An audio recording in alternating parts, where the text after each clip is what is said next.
Welcome. This is chapter 37 of the Spiritual Combat and a Treatise on Peace of Soul by Dom Lorenzo Scupoli.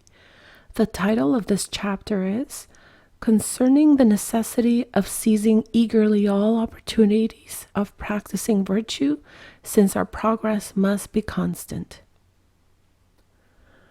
We have already shown that the journey to perfection must be marked with continual advancement. Be vigilant, therefore, that you overlook no opportunity of acquiring a virtue, and sedulously guard yourself against the common fault of avoiding what is contrary to the inordinate affections of our nature, since it is by combating them that we rise to heroic virtues. Using the same example to illustrate the acquisition of the virtue of patience, never avoid the persons, the business, not even the thoughts, which to you have been the sources of much impatience. Rather, accustom yourself to the person you find most disagreeable, and to the task you find most irksome, for there's no other way of acquiring habitual patience. If any employment by its nature, its author, or its contrariety to your inclinations is the source of personal discomfort, be sure not to give it up on any of these accounts. Show your courage, not only in cheerfully accepting the situation, but in persevering in it despite the vexations that arise and the satisfaction you would derive in quitting it. The same may be said of thoughts which are particularly irksome.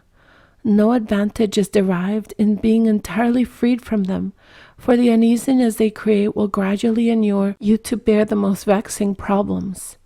Be sure, therefore, that whoever teaches you a contrary method shows you indeed how to avoid the trouble you dread, but not how to attain the virtue you desire.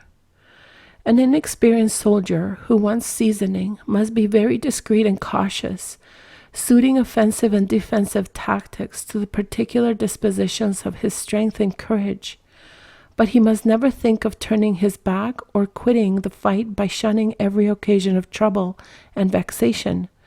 Such behavior may indeed remove the immediate occasion of impatience, but will leave you more vulnerable than ever to the assault for want of habitual patience. What has been here discussed does not pertain to vice of impurity, which, as has been observed, can only be subdued by flight. And so concludes chapter 37 of the Spiritual Combat and a Treatise on Peace of Soul by Dom Lorenzo Scupoli.